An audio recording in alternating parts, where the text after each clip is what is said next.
Hello, welcome back. We are studying current electricity. This is our second lecture in the series.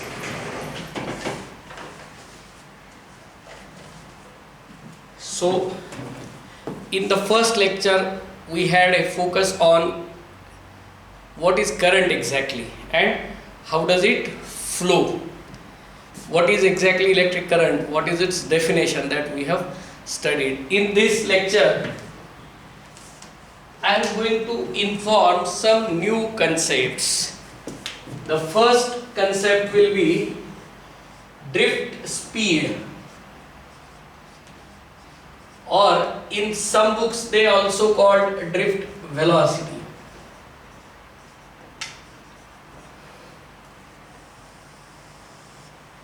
Drift speed or drift velocity. Drift किसे कहते हैं, मैं आपको एक simple example से समझाऊंगा। बहुत धूप का समय है, समर के दिन में आप किसी पेड़ के नीचे बैठे हो, अचानक ठंडी हवा का झोंका आता है तो वो एकदम स्लोली आता है, इसे ड्रिफ्ट कहते हैं। ठीक है, ठंडी हवा का हल्का सा कम स्पीड से आने वाला जो ये है, जिससे हमें थोड़ी ठंडक महसूस होती है, राहत महसूस होती है, उसे हम कहते हैं ड्रिफ्ट। तो यहाँ ड्रिफ्ट का क्या रिलेशन है ये पहले समझ में लो। ये एक कंडक्टर है और इस कंडक्टर मेटालिक कंडक्टर है। तो मेटालिक कंडक्टर की खासियत ये है, it has got free electrons. ये फ्री इलेक्ट्रॉन्स है, आपको पता ही है किसी भी मेटल्स में लास्ट ऑर्बिट के जो इलेक्ट्रॉन्स होते हैं उसकी क्वांटिटी 1 या 2 होती है, जैसे कॉपर में वगैरह आपको पता ही है। तो ये जनरली फ्री होते हैं, वो एटम से बाहर निकलते, ये फ्री संचार करते हैं और they are in a state of random motion when no electric field is applied. अगर कोई इलेक्ट्रिक फील्ड नहीं है तो अंदर ही अंदर वो घूमते रहते हैं रैंडम दिशाओं में, हर दिशा में इलेक्ट्रॉन्स मोशन में होते हैं। लेकिन अगर आप इसको इलेक्ट्रिक फील्ड अप्लाई करते हो, इसके अक्रॉस इलेक्ट्रिक फील्ड अप्लाई करते हो, मतलब एक एंड पॉजिटिव को जोड़ते हो, एक एंड नेगेटिव के साथ जोड़ते हो, जैसे भी इसके लिए हम लोग बैटरी या सेल यूज करेंगे। तो one end is connected to negative, other end is connected to positive. Now these electrons will travel in a certain direction against the direction of electric field. Electric field is from positive to negative, or electron being negatively charged, they are attracted towards the positive, और धीरे धीरे ये electron positive की तरफ move होना start करते हैं। और ये जो वेलोसिटी है, जिस एवरेज स्पीड से, अब हर इलेक्ट्रॉन की स्पीड तो एक जैसी नहीं होगी, कोई तेज होगा, कोई थोड़ा धीमे होगा, तो ये एवरेज स्पीड जो है इलेक्ट्रॉन्स की, इसे कहा जाता है drift speed. Drift speed, the average speed with which electrons move through a conductor inside a conductor when electric field is applied is called drift speed। ठीक है, अब ये ड्रिफ्ट स्पीड कैसे फाइंड आउट करनी है, इसके लिए हम फॉर्मूला निकाल लेते हैं, formula for drift speed. Okay, तो यहाँ आपको ये कंसेप्ट समझ में आ गई होगी। अगर इलेक्ट्रिक फील्ड नहीं होगा तो एवरेज ड्रिफ्ट वेलोसिटी कितनी होगी? What will be the average drift speed या average drift velocity when no electric field is applied? Answer is 0। आप बोलोगे सर ऐसा क्यों कहते हो आप? 0 क्योंकि रैंडम मोशन होता है, कोई इलेक्ट्रॉन राइट की तरफ जा रहा है, उसी वक्त दूसरा इलेक्ट्रॉन लेफ्ट की तरफ जा रहा है, कोई ऊपर जा रहा है, कोई नीचे जा रहा है, कोई इधर जा रहा है, कोई इसके अपोजिट जा रहा है। तो रैंडम मोशन की वजह से एवरेज ड्रिफ्ट वेलोसिटी इज 0। लेकिन जब आप इसको एक दिशा में फोकस करते हैं, इलेक्ट्रिक फील्ड अप्लाई करते हैं, then these electrons are moving in the direction of against the direction of electric field, and now they have a certain definite direction of motion which is called drift speed। okay, अब मैं drift speed का formula कैसे आता है ये आपको बता देता हूँ। अब ये कंडक्टर ले लीजिएगा और इसके अक्रॉस मैंने बैटरी लगानी है और एक छोटा सा हिस्सा मैं इस कंडक्टर का कंसीडर करूंगा और इसके ये अंदर इलेक्ट्रॉन्स है। इसका क्रॉस सेक्शनल एरिया है A और इस सेगमेंट की लेंथ मैं लेता हूं L। ओके, तो अब जैसे ये मैं फील्ड अप्लाई करता हूँ, इलेक्ट्रॉन यहाँ से यहाँ जाएंगे, मतलब ये इलेक्ट्रॉन आगे चले जाएंगे, पीछे से इलेक्ट्रॉन आगे आते चलेंगे, और इस तरीके से इलेक्ट्रॉन का सर्कुलेशन होते चलेगा। तो इलेक्ट्रॉन्स का सर्कुलेशन नेगेटिव से पॉजिटिव की तरफ होगा, करंट का डायरेक्शन पॉजिटिव से नेगेटिव की तरफ होगा। अब यहाँ एक टर्म मैं आपको बताऊंगा, n is equal to electron density कहा जाता है। Electron density, what is electron density? Number of free electrons per unit volume. n is equal to, यहां ध्यान से सुनिएगा term, number of free electrons, number of free electrons per unit volume, per unit volume. इसे electron density भी संज्ञा दी जाती है। This is also called electron density, number of electrons per unit volume. अब मैं इतना ही सेगमेंट कंसिडर कर रहा हूं जिसका क्रॉस सेक्शनल एरिया है A और जिसकी लेंथ है L। तो उस सेगमेंट की वॉल्यूम होगी cross sectional area into length, मतलब इसकी वॉल्यूम होगी V is equal to A into L, और इसमें number of electrons, total number of electrons होंगे NaL, क्योंकि पर यूनिट वॉल्यूम, एक यूनिट वॉल्यूम में n इतने इलेक्ट्रॉन है, तो A इंटू L में इलेक्ट्रॉन्स होंगे NaL। This is the number of free electrons available. तो यहां मैं लिखता हूं number of free electrons available for conduction in the given cross section, in the given volume, electrons available for conduction, available for conduction, these are available for conduction, and that number will be NaL. Now each electron carries a charge E, that means total charge available will be NaL into E. NaL into E will be the total charge available with the electrons, and now these electrons take a time t to move through this cross section, to move through this given volume. T is the time of travel, T is time of travel of electrons, time of travel of electrons. तो यहाँ current I is equal to Q upon T, rate of flow of charge with respect to time. तो यहाँ NeAL ये हो गया total charge available. आप बोलोगे कि सर ये इलेक्ट्रॉन जाता है तो क्या होगा? ये इलेक्ट्रॉन आगे जाते हैं, पीछे से इस यहाँ के इलेक्ट्रॉन्स आगे आते हैं, मतलब सर्कुलेशन बढ़ते चलेगा, इलेक्ट्रॉन यहाँ से वहाँ। मैं इतना इलेक्ट्रॉन्स का पोर्शन कंसिडर कर रहा हूँ, यहाँ से यहाँ तक कितने इलेक्ट्रॉन्स जा रहे हैं, उस क्रॉस सेक्शन से कितने इलेक्ट्रॉन जा रहे हैं, और ये टाइम। अब L upon time, L is the distance and t is the time through which the electrons have moved. This is speed of motion of electrons, which is called drift speed. तो यहाँ मुझे formula मिलेगा NeAVD. This is the formula for electric current and drift velocity. तो आपका drift velocity का formula हो जाएगा I upon NeA, I upon NeA। ये फॉर्मूला हो गया आपका drift velocity का फॉर्मूला, ठीक है। Drift velocity which will be in metre per second in ऐसा यूनिट्स, लेकिन कॉपर में वगैरह वो बहुत छोटी होती है, 10⁻⁴ टू 10⁻⁵ मीटर पर सेकंड होती है, मतलब करीब करीब 0.1 to 0.01 millimetre per second, that is too small. धीरे धीरे धीरे इलेक्ट्रॉन्स आगे, मतलब हवा के झोंके की तरह धीरे धीरे आगे बढ़ते हैं, इसलिए उसे ड्रिफ्ट स्पीड कहा जाता है। ये हो गया ड्रिफ्ट स्पीड का फॉर्मूला, ठीक है। अब मैं इसका आगे का वर्जन आपको, आगे की इंफॉर्मेशन आपको बताऊंगा। तो यहाँ हम लोग आगे बढ़ते हैं, मैं हर एक चीज़ आपको जो काम की है और जो आपके लिए काम में आ जाएगी वो आपको बताऊंगा। इसके बाद एक टर्म आती है जिसको हम कहते हैं जे, या इसे कहा जाता है current density. Current density, current density is electric current per unit cross sectional area. J is equal to electric current through the conductor divided by its cross sectional area, divided by its cross sectional area, cross sectional area।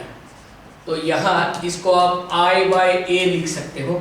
इसका ऐसा unit आएगा ampere per metre square, ampere per metre square. और अब J कैसे find out करना है, तो J is equal to I is equal to, यहाँ मैंने फॉर्मूला दिया है N E A V D divided by A कीजिएगा, ए कैंसिल होता है, और J is equal to N E V D, ये भी फॉर्मूला आपको मिल जाएगा एन ई वी डी।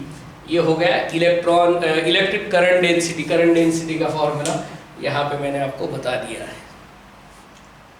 ठीक है, अब इसके ऊपर कुछ न्यूमेरिकल्स ट्राई करते हैं और आगे बढ़ते हैं। तो ये दो फॉर्मूले मैं यहाँ लिख देता हूँ, हमें काम में आ जाएंगे। तो कौन सा फॉर्मूला होगा? पहला होगा इलेक्ट्रिक करंट और ड्रिफ्ट वेलोसिटी का, I is equal to N E A V D, ये फॉर्मूला होगा, और J is equal to N E V D. ये दो फॉर्मूला आपके काम में आने वाले हैं, ये यहाँ पे मैंने लिख दिए हैं। ओके, तो ये बात आप ध्यान से सुनिएगा और ध्यान में रखिएगा। ठीक है, मैं ढूंढता हूँ कहीं क्वेश्चन मिल जाए, एक दो क्वेश्चन तो उसके ऊपर ले सकता हूँ। और आप जैसे पढ़ोगे, you will find certain difficult questions, you will ask them to me and I would like to answer each and every question. So आप लोग इसका टेंशन ना लो, हर चीज़ का जवाब आपको मिल जाएगा। हाँ। A charge of 16 coulomb, a charge of 16 coulomb passes through, a charge of 16 coulomb passes through a wire of area of cross section 2 square meter for 10 second, 2 square meter for 10 second. Calculate the current density. Calculate the current density. बच्चों, पहले हम लोग find out करेंगे current. I is equal to Q by T. तो यहाँ 16 coulomb charge 10 second में पास होता है, मतलब करंट हो गया 1.6 एम्पियर। और हमें चाहिए current density, J is equal to I upon A। तो यहाँ 1.6 एम्पियर करंट है, क्रॉस सेक्शन एरिया दिया हुआ है 2, तो इसका आंसर आएगा 0.8 एम्पियर पर मीटर स्क्वायर। ये हो गया आपके क्वेश्चन का आंसर, करंट डेंसिटी का फॉर्मूला। और इसके ऊपर ये एग्जांपल मैंने ले लिया है।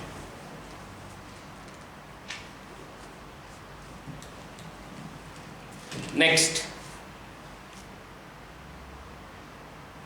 बाकी तो क्वेश्चन आसान है, जो इंपॉर्टेंट है वही लेता हूं। Calculate the current density,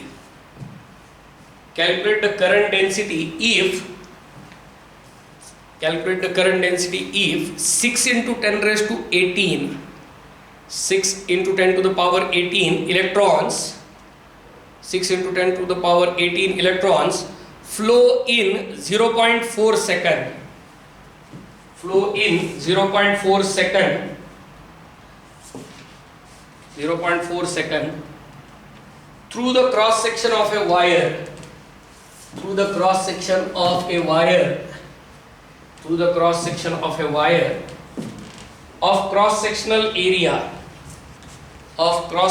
area 1.2 millimeter square, of cross sectional area 1.2 millimeter square। बच्चों ध्यान से सुनिए, पहले हम I फाइंड आउट करेंगे। I is equal to Q by T is equal to number of electrons. ये इससे अलग समझो, मैं इसको n लेता हूँ, N E divided by T लेते हैं। तो 6 into 10 raise to 18 into 1.6 into 10 raise to -19 divided by ये 0.4 सेकेंड में हो जाता है। तो ये 0.4 यहाँ पे 4 आ जाएगा, तो 24 into 10 raise to -1 2.4 ampere current आ जाएगा। और हमसे पूछा गया है करंट डेंसिटी फाइंड आउट करो, तो J is equal to I by A। यहाँ I की वैल्यू 2.4 है और एरिया 1.2 मिलीमीटर स्क्वायर है, मतलब 10⁻⁻⁶ मीटर स्क्वायर होगा। और इसका आंसर आ जाएगा 2 into 10⁻⁶ ampere per metre square. ये उसका आंसर होगा, ये आपके क्वेश्चन का आंसर हो गया है।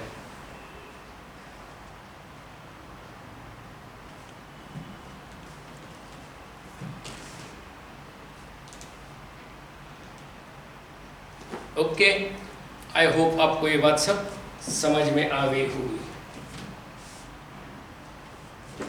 ठीक है, अब भी और कुछ एमसीक्यूज है जिसके ऊपर हम लोग डिस्कस कर सकते हैं, आगे करेंगे थोड़ा इसके बारे में मैं आपसे बात करूंगा आगे। ठीक है, आइए आगे बढ़ते हैं। तो ये हो गया करंट डेंसिटी और ड्रिफ्ट वेलोसिटी, इसके बारे में मैंने आपसे बात की है। मैं आगे कुछ नई इंफॉर्मेशन आप लोगों के साथ शेयर करूंगा। अब हम लोगों ने पढ़ा हुआ है Ohm's law. Ohm's law you have already studied in your 10th standard. Still I'll repeat it with a certain example. Yesterday I was giving you, in the previous lecture I was giving you an example of two tanks, and they are connected by a tube or a pipe. This can be considered as a conductor. Of course it conducts water instead of electric current. It is just a conductor of water, and initially this tank is almost fully filled and this is empty. Now there is a huge difference of levels in water in the two tanks, and you will find that water is rapidly flowing through the conductor. The rate of flow of water is higher, on a higher side, and subsequently this level goes on decreasing, and this level in the second tank goes on increasing. So the level difference goes on decreasing, and finally this process continues till both tanks have equal heights. Okay, now as the level is decreasing and this level is increasing, you will find that the rate of flow is gradually decreasing, because the level difference is, that means rate of flow of water is directly proportional to height difference or potential energy difference. Height difference or potential energy difference. The same case is there with an electric circuit. Now this is a conductor and a potential difference V is applied across it. One end is connected to higher potential, another end is connected to lower potential. Say this is end A, this is end B. Then the potential at A is VA, potential at B is VB. Conventionally current flows from higher potential to lower potential. I is the current. Now greater is the potential difference, greater is the current, as like the water tanks. So current flowing through the conductor is directly proportional to potential difference. The statement states that if the physical state, what are the parameters of physical state? Number one, its dimensions. Number two, its material, dimensions and temperature. If these factors are unchanged for a conductor. Now you will ask me, sir, what is the importance of temperature here? We are going to discuss it later. Okay, so material is same, dimensions are same, temperature is same, then current flowing through a conductor is directly proportional to potential difference. I is directly proportional to potential difference, or you can say V is directly proportional to I, and V is equal to IR. Potential difference is equal to current into resistance. Unless you apply potential difference across the conductor, electric current cannot flow through it. Now you will ask me, sir, what is R? What is R here? यहाँ R क्या होता है? R is called electrical resistance of the conductor, और simply हम लोग इसको commonly resistance of a conductor कहते हैं। आप बोलोगे कि सर ये resistance क्या होता है? देखिएगा कितना भी गुड कंडक्टर हो, लेकिन वो इजीली इलेक्ट्रिक करंट को फ्लो नहीं होने देता है। इसकी वजह है कि although metallic conductors have free electrons free होने के बाद इलेक्ट्रॉन्स जब बाहर निकलते तो वहाँ बचते हैं ions. Of course all electrons तो नहीं बाहर निकलेंगे, कुछ इलेक्ट्रॉन्स जो फ्री इलेक्ट्रॉन्स है वो बाहर निकलते हैं और आयंस बन जाते हैं। और जब ये इलेक्ट्रॉन्स आप इसके अक्रॉस पोटेंशियल डिफरेंस लगाते हो तो ये इलेक्ट्रॉन्स इन आयन के साथ कोलाइड होते हैं, आयंस के साथ या आपस में भी कोलाइड हो सकते हैं, लेकिन मोस्टली पॉसिबिलिटी है they are colliding with ions and that they are losing their energy. they are losing their energy. In order to keep them moving, we need to supply energy to every electron, and that is through this source which applies potential difference. Potential difference is the energy supplied for the flow of electrons. अगर ये energy ना मिली तो electrons थम जाएंगे। तो इसके लिए अगर आप पोटेंशियल डिफरेंस नहीं लगाते हो तो इलेक्ट्रॉन किसी एक पर्टिकुलर डायरेक्शन में फ्लो नहीं होते हैं। तो इलेक्ट्रॉन्स फ्लो होने के लिए, in order to allow the electrons to flow through the conductor, we need potential difference which is energy, and this energy is required to overcome what is called resistance. Since there is a resistance, you need potential difference, you need energy so that electrons can flow through this conductor. तो यहाँ Ohm's law का statement मैंने क्या बताया आपको, if physical state, the parameters of physical state are, what are the parameters in material, dimensions and temperature of a conductor remaining the same, the current flowing through the conductor is directly proportional to potential difference applied across it, and V is equal to IR. Now in electric circuit we show this conductor in the form of a resistor like this. ये हम लोग इस तरीके से ये symbol से resistor बताते हैं। रेजिस्टेंस ये इसकी प्रॉपर्टी है और इस एलिमेंट को हम लोग रेजिस्टेंस के नाम से, रेजिस्टर के नाम से पहचानते हैं। Resistor offers resistance to flow of electrons. ये जो सिंबल है, इस सिंबल को हम लोग रेजिस्टर इस नाम से बताते हैं, ये इसको रेजिस्टर कहा जाता है।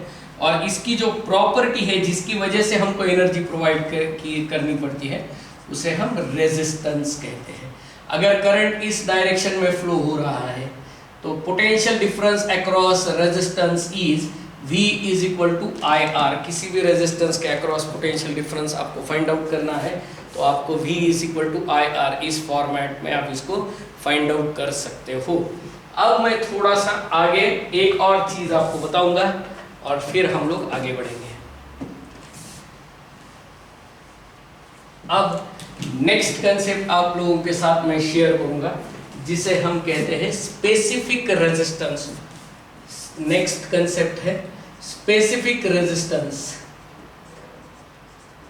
स्पेसिफिक रेजिस्टेंस या इसे दूसरा नाम है resistivity. Resistivity, it is denoted by rho, it is denoted by rho, okay, specific resistance और resistivity। अब आप पूछोगे कि सर इसका मतलब क्या है, रेजिस्टिविटी का मतलब क्या है। देखिएगा एक कंडक्टर है, मैं थोड़ा सा आपको एग्जाम्पल से समझाऊंगा तो आपको ये अच्छे से समझ में आएगा। और ये दूसरा कंडक्टर है, दोनों का क्रॉस सेक्शनल एरिया सेम है लेकिन लेंथ्स अलग अलग है, lengths are different, they have the same cross sectional area. Now I want to send some current through them, I want to send same amount of current I through them. Now I need to connect two batteries to both of them. Okay, I need two batteries. Now which conductor will require more battery, stronger battery? I can say which requires a stronger battery. You can easily judge this has smaller length, so electron has to travel a smaller distance, whereas it has a higher length, so electron has to cover more distance, so this will offer more resistance as compared to this one. यहाँ electron को जब पास होना है तो इसको कम दूरी तय करनी है, इस कंडक्टर में उसको कम डिस्टेंस कवर करना है, तो कम डिस्टेंस कवर करने के लिए उसको एनर्जी भी कम चाहिए। यहाँ कंडक्टर की लेंथ ज़्यादा होने की वजह से उसको ज़्यादा दूरी तय करनी है, ज़्यादा दूरी तय करनी है तो ज़्यादा एनर्जी की भी खर्च करेगा। तो यहाँ रेजिस्टेंस, जिस कंडक्टर की लेंथ कम है उसका रेजिस्टेंस कम होगा, जिस कंडक्टर की लेंथ ज़्यादा है उसका रेजिस्टेंस ज़्यादा होगा। इन शॉर्ट मैं कह सकता हूँ resistance is directly proportional to length. Resistance of a conductor is directly proportional to its length, यहाँ मैंने आपको बता दिया है।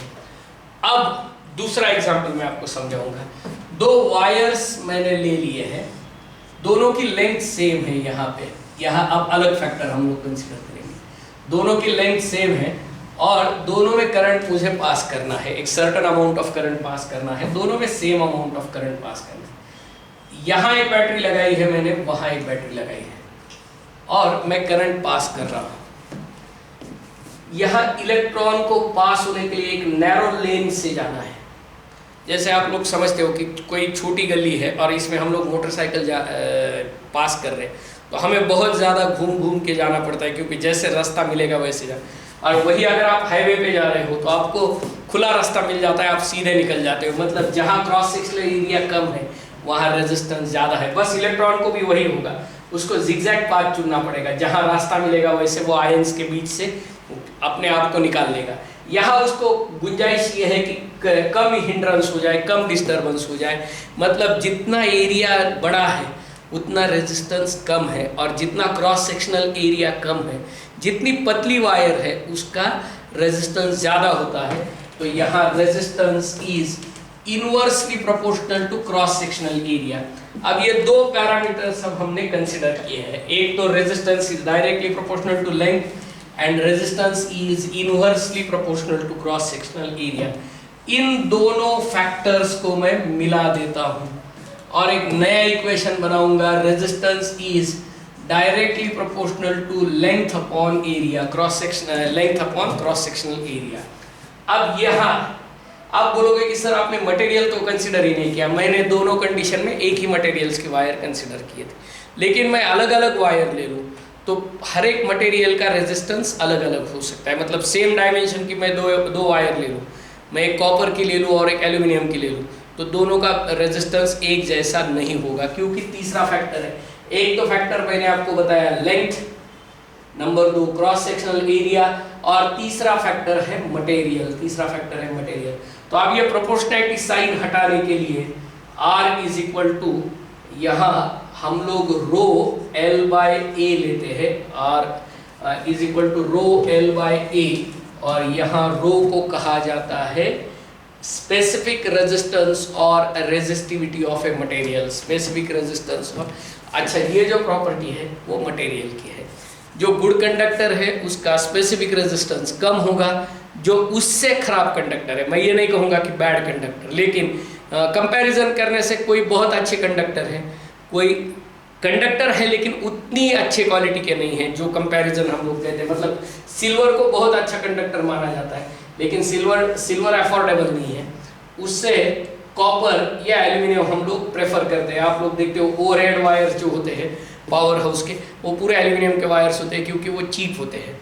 और वही अगर आप कॉपर की वायर लेते हो, आप हाउस होल्ड के अंदर, घर के अंदर जहाँ आप प्रोटेक्ट कर सकते हो वहाँ आप कॉपर की वायर यूज करते हो, और बाहर जहाँ हम लोग ये करते हैं वहाँ हम लोग एल्यूमिनियम का वायर यूज करते हैं। तो R is equal to rho L upon A। Rho is called specific resistance, rho is called specific resistance of the material. Of course it is a property of material, it is independent of dimensions, it is a property of material, वो material के हिसाब से उसकी value होती है। अब इसके ये सब अभी जब हमने सीखे उसके हम लोग डायमेंशंस और यूनिट्स देख लेते हैं। पहली चीज है, मैंने आपको बताया था ओहम्स लॉ। ओहम्स लॉ, इसका इक्वेशन बताया था मैंने आपको V is equal to I R. यहाँ एक एक टर्म का यूनिट समझ में लो। ये है वोल्ट, और ये है जूल पर कूलोम्ब। ठीक है। अब इसके डायमेंशंस कैसे आते हैं, मैं हर एक चीज, क्योंकि आप लोग पहला चैप्टर जब पढ़ते हो तो आप उसको इतनी आइडिया नहीं होती है। जूल पर कूलोम्ब, 1 टन पर यूनिट चार्ज है, तो जूल का डायमेंशन है m1 L2 T-2 एनर्जी या वर्क के, divided by coulomb, charge is current into time I1 T1। तो यहाँ पोटेंशियल डिफरेंस के डायमेंशंस आ जाएंगे। पोटेंशियल डिफरेंस के dimensions of potential difference m1 L2 T-3I-1, m1 L2 T-3I-1, these are the dimensions of potential difference। अगर किसी ने मुझे पूछा सर रेजिस्टेंस का बताइए, तो resistance R is equal to V by I होगा। तो डायमेंशंस ऑफ R होंगे, यहाँ देखिएगा बच्चों, m1 L2 T-3I-1, ये पोटेंशियल डिफरेंस के डायमेंशंस, डिवाइडेड बाय फिर एक बार I आएगा, तो इसके डायमेंशन हो जाते हैं M1L2 T-3I-2। अब अक्सर इलेक्ट्रिक करंट को फंडामेंटल क्वांटिटी माना जाता है, कहीं कहीं आपको दिखाई देगा कि क्या कहते हैं वो लोग, करंट और टाइम जो प्रोडक्ट है कूलोम चार्ज को ही फंडामेंटल क्वांटिटी एग्जाम्पल में माना जा सकता है, तो उसके अकॉर्डिंगली आप उसको चेंज करिएगा। तो ये हो गया R is equal to V/I। तो ये मैंने आपको डायमेंशंस बता दिए हैं, आपने इसको याद रखना है या ध्यान में रखना है, मैंने कैसे बताया हो। अब यहाँ रेजिस्टिविटी का यूनिट और डायमेंशंस के बारे में हम लोग बताएंगे। अब पहले मैं आपको रेजिस्टेंस की यूनिट के बारे में बताता हूँ। V is equal to IR, तो R is equal to V/I। Resistance का यूनिट होता है 1 ओहम। 1 ओहम हम लोग सिंबॉलिकली इस तरीके से भी दिखाते हैं, is equal to 1 volt upon 1 ampere. 1 volt upon 1 ampere.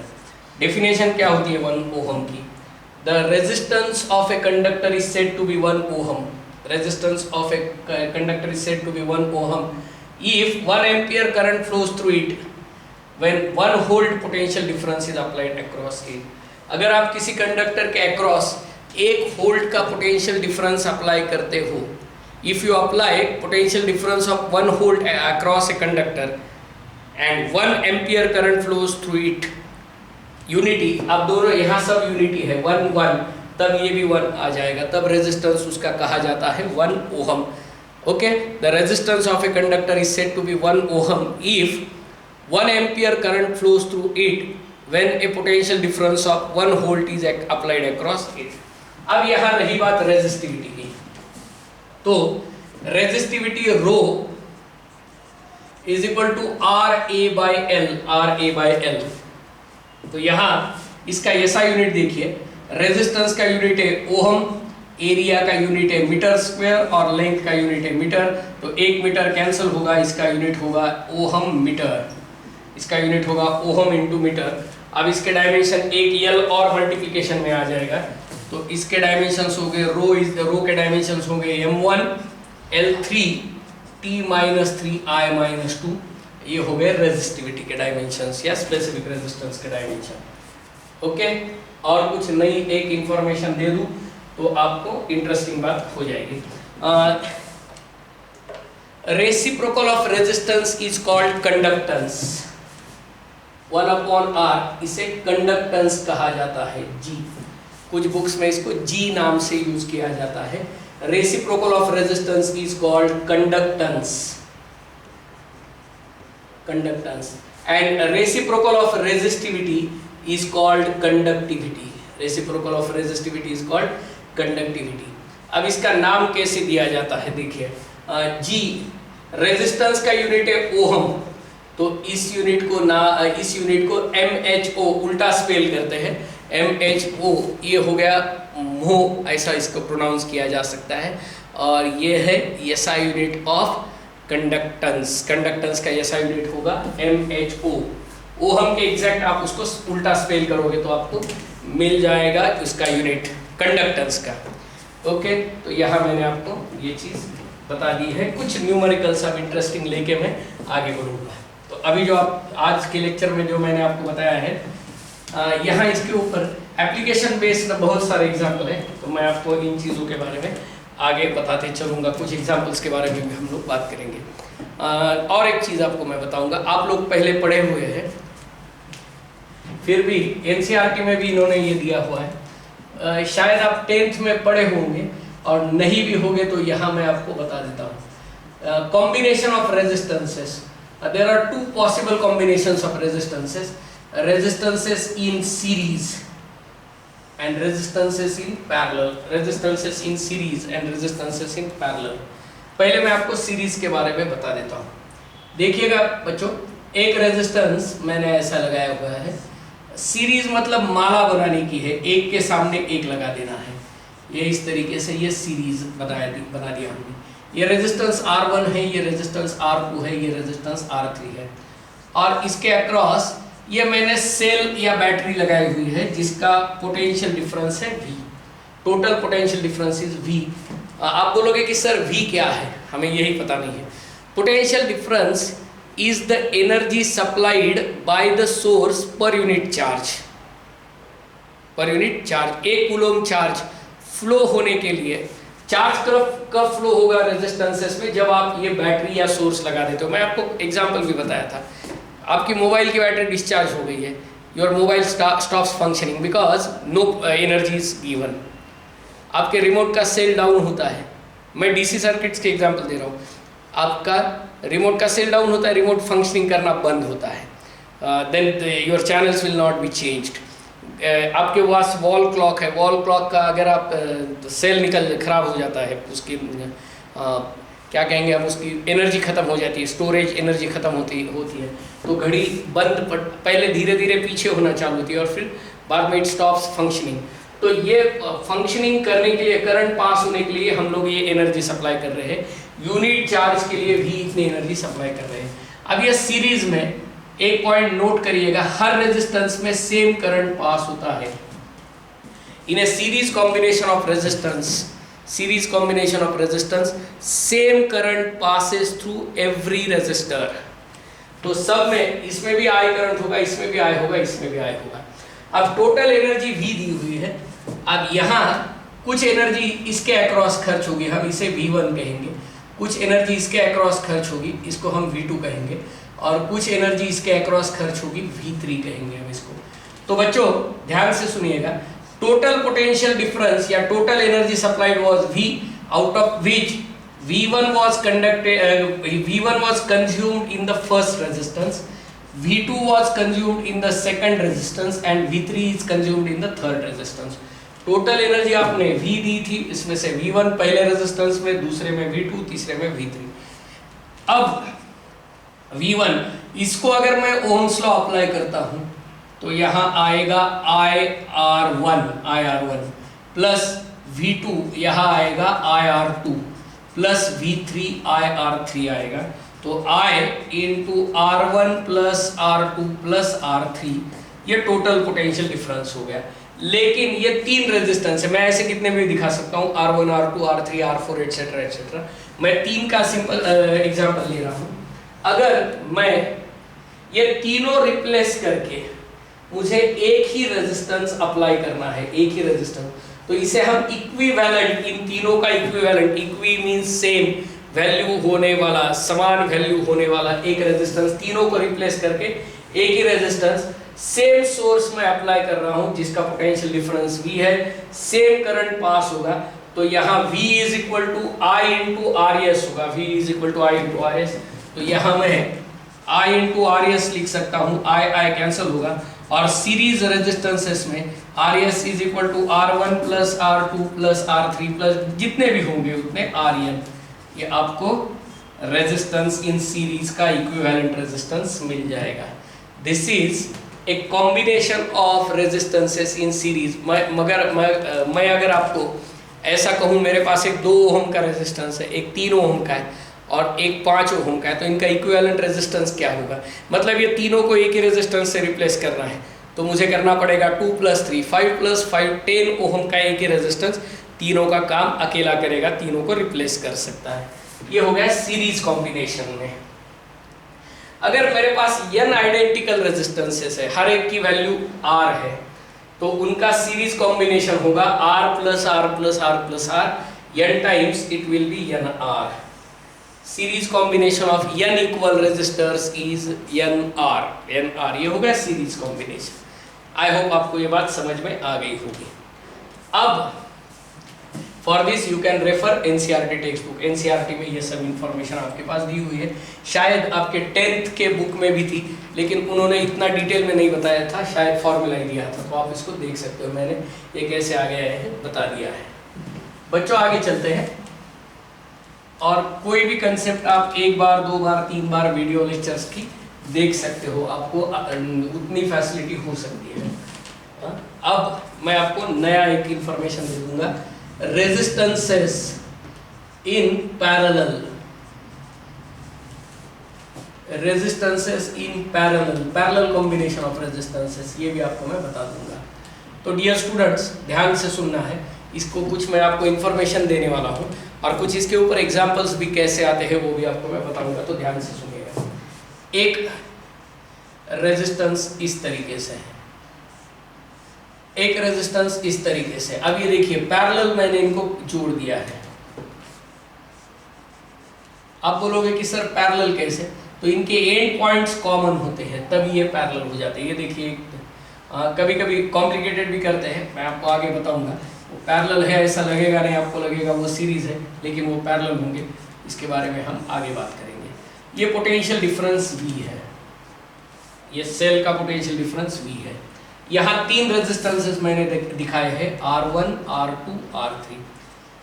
बच्चों तीनों के एंड पॉइंट्स एक ही जगह कनेक्ट किए हुए, मतलब तीनों resistances in between 2 same points 1 and 2 या A एंड B के अक्रॉस कनेक्ट किए हुए, तो तीनों के अक्रॉस पोटेंशियल डिफरेंस सेम होता है। सीरीज में क्या बताया था मैंने, करंट तीनों में सेम होता है। यहाँ potential difference is same across each resistor, across each resistor, across each resistor, potential difference is same across each resistor। ये पॉइंट ध्यान में रखो, वहां आपने ध्यान में रखना है current is same. In series में करंट सब में सेम है, यहाँ पोटेंशियल डिफरेंस सेम है। यहाँ करंट सेंड किया I, इस जंक्शन पे आने के बाद कुछ करंट इस तरफ चला जाएगा I1, कुछ तरफ इस तरफ चला जाएगा, कुछ करंट यहाँ चला जाएगा I3। अब एक बात ध्यान से सुनना है, जिसका रेजिस्टेंस सबसे कम है, जो रेजिस्टेंस सबसे कम ऑफर करता है, उससे सबसे ज्यादा करंट पास होगा, क्योंकि वहाँ रेडिली फ्लोइंग टेंडेंसी है। जिसका रेजिस्टेंस सबसे ज्यादा है पैरेलल कॉम्बिनेशन में, उसमें सबसे कम करंट पास होगा। ठीक है, the resistance which is the smallest will carry the maximum amount of current, and the resistance which is the maximum highest will carry the minimum amount of current. यह आप ध्यान से सुनना है। अब यहाँ टोटल करंट आ गया था I, कुछ इधर चला गया, कुछ इधर चला गया, कुछ इधर चला गया, डिस्ट्रीब्यूशन हो गया। फिर इस जंक्शन के आने के बाद यहाँ से I1 करंट आ गया, यहाँ से I2 आ गया, यहाँ से फिर तीनों यहाँ कुंभ मेले में बिछड़ गए थे, यहाँ आके कुंभ मेलों में फिर पुराने हिंदी फिल्म की तरह लास्ट में फिर ये इकट्ठा हो गए। तो I1, I2, I3 अलग अलग हो गए थे इस जंक्शन पे, और फिर जिंदगी के इस मोड़ में ये तीनों भी एक ही गाना गाते हुए मिल गए। I1, I2, I3 तीनों करंट्स एक जगह आ गए हैं। अब यहाँ देखिए सबके अक्रॉस पोटेंशियल डिफरेंस सेम है, मैंने आपको पहले ही बताया था। तो यहाँ करंट का डिस्ट्रीब्यूशन हो गया है I is equal to I1 plus I2 plus I3, I1 plus I2 plus I3। और यहाँ ध्यान से सुनिएगा, यहाँ I1 is equal to V upon R1, I1 is equal to V upon R1। सबके अक्रॉस पोटेंशियल डिफरेंस सेम है, मैंने आपको पहले ही बताया था। तो ये अगर दोनों भी नहीं होते तो इसके अक्रॉस भी पोटेंशियल डिफरेंस V है, इसके अक्रॉस भी V है, इसके अक्रॉस भी V है। I2 is equal to V upon R2 और I3 is equal to V upon R3। अब ये तीनों रेजिस्टेंसेस मुझे रिप्लेस करना है एक ही रेजिस्टेंस से, इनका इक्विवेलेंट आ गया Rp, और वही बैटरी मैंने यूज की है, वही पोटेंशियल डिफरेंस यूज किया है, और सेम करंट मैं चाहता हूं पास हो जाए। ये तीनों में से ये पूरे कॉम्बिनेशन के across I he current pass होता है। यह तीनों की बजाय एक ही रेजिस्टेंस मैंने यूज किया है, वो ही पोटेंशियल डिफरेंस में वही करंट पास करेगा। तो यहाँ I is equal to V upon RP आएगा, I is equal to V upon RP। तो यहाँ लिख सकता हूं मैं V अपॉन RP, तीनों की बजाय एक ही आ गया, is equal to V upon R1 plus V upon R2 plus V upon R3। सब तरफ से V कैंसिल हो जाएगा, कॉमन आप सबको V से डिवाइड कर सकते हो। 1 upon RP is equal to 1 upon R1 plus 1 upon R2 plus 1 upon R3। इस तरीके से the reciprocal of equivalent resistance is equal to sum of reciprocal of individual resistances। तो अगर आपको रेजिस्टेंस कम करना है, किसी सर्किट का रेजिस्टेंस कम करना है, तो आपको रेजिस्टेंस पैरेलल में कनेक्ट करना चाहिए, और अगर किसी सर्किट का रेजिस्टेंस आपको बढ़ाना है तो उसको सीरीज में आपने रेजिस्टेंस कनेक्ट करना है। आप बोलोगे कैसे? अब मैं कुछ एग्जांपल्स के द्वारा आपको ये बता देता हूं, तो आपको ये यकीन हो जाएगा। बच्चों दो रेजिस्टेंस से मैं आपको समझा देता हूं। R1 is equal to 2 ohm, R2 is equal to 3 ohm. अगर मैं सीरीज में कनेक्ट कर दूं, RS is equal to R1 plus R2 होगा, ये हो जाएगा 5 ओम। लेकिन अगर मैं इनको पैरेलल में कनेक्ट करूं, अगर मैं RP करूं इनका पैरेलल, तो 1 upon RP is equal to 1 upon R1 plus 1 upon R2। आप इसको और एक तरीके से कर सकते हो, यहाँ क्रॉस मल्टीप्लीकेशन करो, R2 plus R1 upon R1 into R2 होगा, ये यहाँ मल्टीप्लाई करेगा। मतलब RP के लिए मैं दो रेजिस्टेंस के लिए आपको फॉर्मूला देता हूँ, R1 R2, ये इसका रेसिप्रोकल होगा, ये नीचे है तो ये ऊपर चला जाएगा, तो ये ऊपर चला जाएगा और नीचे R1 प्लस R2 होगा, दोनों का इक्विवेलेंट रेजिस्टेंस। यहाँ 2 इंटू 3 अपॉन 2 प्लस 3, तो 6 अपॉन 5, 6 अपॉन 5 मतलब ये 1.2 ओहम होता है। देखिएगा मैं सीरीज में जब कनेक्ट किया था तो मुझे रेजिस्टेंस मिला था 5 ओहम और पैरेलल में मुझे मिला था तो 1.2। 1.2 इन दोनों से भी कम है। मतलब अगर आप कोई रेजिस्टेंसेस एक दूसरे को पैरेलल में कनेक्ट करते हो, मैं एक एग्जांपल आपको बताऊंगा तो आपको समझ में आ जाएगा। बहुत इंटरेस्टिंग इंफॉर्मेशन आपके साथ में शेयर कर रहा हूँ। 1 ओहम का एक रेजिस्टेंस है, उसके साथ मैंने 100 ओहम का पैरेलल जोड़ दिया, तो इनका इक्विवेलेंट सबसे छोटा जो है इससे भी कम होगा। मतलब 1 ओहम से भी कम रेजिस्टेंस आपको मिल जाएगा। मतलब जब आपको रेजिस्टेंस कम करवाना है, आपने रेजिस्टेंस पैरेलल में जोड़ना है, और अगर आपको रेजिस्टेंस बढ़ाना है तो आपने सीरीज में जोड़ना है। तो ये हो गया। मैं आपको और एक इंफॉर्मेशन दे दूं, 2, 3 और 5 अभी हमने बताया, दिखाया था मैंने आपको पहले। तो 3 रेजिस्टेंस सीरीज में अगर जोड़ूं तो ये आ जाएंगे 10 ओम, और अगर मैं पैरेलल में जोड़ूं तो 1 upon RP is equal to 1 upon R1 plus 1 upon R2 plus 1 upon R3। मेरा दावा है ये तीनों अगर मैं पैरेलल में जोड़ूं तो इनसे सबसे छोटा जो है उससे भी मुझे कम रेजिस्टेंस मिलेगा। आप यकीन नहीं मानोगे तो देख लो, 1 upon RP is equal to 1 upon 2 plus 1 upon 3 plus 1 upon 5, तो इनका एलसीएम 30 आ जाएगा, 30।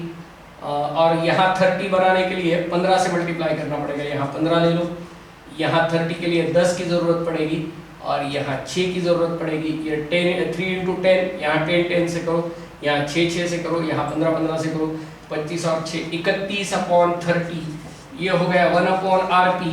तो RP is equal to 30/31 ohm. देखिए 1 से भी कम है, ये न्यूमरेटर 1 से, न्यूमरेटर छोटा है डिनोमिनेटर से, बहुत ज़्यादा डिफरेंस नहीं है, लेकिन 1 ओहम से भी, मतलब इससे भी कम रेजिस्टेंस आपको मिलता है। अगर किसी ने आपसे पूछा रेजिस्टेंस बढ़ाने का है तो क्या करोगे, आपका आंसर होगा रेजिस्टेंस बढ़ाने के लिए हम सीरीज में कनेक्ट करेंगे। और अगर किसी ने आपसे पूछा रेजिस्टेंस कम करवाना है तो आप क्या करोगे, तो रेजिस्टेंस के साथ आप पैरेलल में जोड़ोगे। ठीक है, ये हो गया, ये मैंने आपको बता दिया है। और एक करंट डिस्ट्रीब्यूशन का मेथड आपको मैं बताऊंगा जिससे आपको न्यूमेरिकल सॉल्व करने के लिए काम आ जाएगा। तो कुछ एमसीक्यूज आपको इसके ऊपर आ जाएंगे, देखिएगा।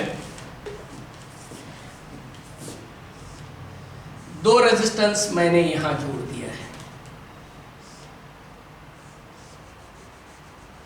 ये इस तरीके से मैंने जोड़ दिया है, और इसके अक्रॉस मैंने एक बैटरी जोड़ दी है। 6 वोल्ट की बैटरी है, 2 ओहम का रेजिस्टेंस है, 3 ओहम का रेजिस्टेंस है। ठीक है बच्चों, अगर किसी ने आपसे पूछा इसमें करंट कितना पास होता है, 2 रेजिस्टेंस में काम कैसे करना है, देखो दोनों के अक्रॉस पोटेंशियल डिफरेंस सेम है, तो ये 6 वोल्ट वाला है, इसके अक्रॉस 6 वोल्ट है, तो आप यहाँ क्या करोगे, इसको 6/2 करोगे, I is equal to V/R करोगे, V/R करोगे, तो यहाँ पोटेंशियल डिफरेंस 6/2, तो यहाँ आएगा 3 एम्पियर करंट, यहाँ आएगा 3 एम्पियर करंट। यहाँ 6/3 होगा, यहाँ 2 एम्पियर। जो रेजिस्टेंस कम है उसमें करंट ज़्यादा पास होगा, जो रेजिस्टेंस बड़ा है उसमें करंट कम पास होगा। ये इस तरीके से होगा, 3 एम्पियर 2 एम्पियर। मैं इसको और आपको इंटरेस्टिंग क्वेश्चंस आपके साथ में शेयर करता हूँ बाद में। तो ये हो गया। तो टोटल बैटरी में सेंड किया हुआ करंट 5 एम्पियर है, 5 में से 3 यहाँ चला गया, 2 इधर चला गया। इस तरीके से आप इस क्वेश्चन को यहाँ पे देखिए, पोटेंशियल डिफरेंस सेम है, तो V1 is equal to V2, I1 R1 is equal to I2 R2, I1 R1 is equal to I2 R2, या आप इसको कह सकते हो I1 upon I2 is equal to R2 upon R1, I1 upon I2 is equal to R2 upon R1। अब मैं थोड़ा सा आपको और एक एग्जांपल बता देता हूँ। मेरे पास बहुत सारे एग्जाम्पल है, आगे मैं डिस्कशन करूंगा या कभी चांस मिलेगा न्यूमेरिकल्स के लिए तो हम उसके ऊपर बातचीत करेंगे।